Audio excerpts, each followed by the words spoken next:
In today's video, I'll show you how you'd be able to connect Miro to Google Drive. So let's get started. First of all, go into your workspace, and from here, you want to click here on the export button right here on the top left. And from here, you would now be able to see that you could save this as a PDF, image, and so on.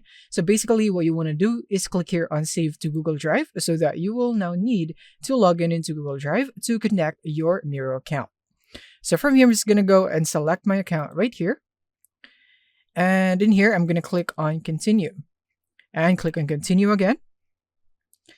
And now from here, it will now be saved. As you can see right here, board has been saved and my Miro is now connected into my Google Drive. And now every time I click here on Save to Google Drive, it will now automatically save it. I wouldn't have to connect my Google account again.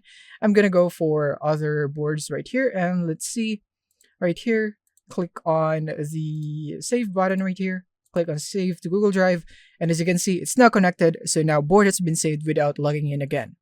So that is basically it. Thank you for watching, and see you in the next one.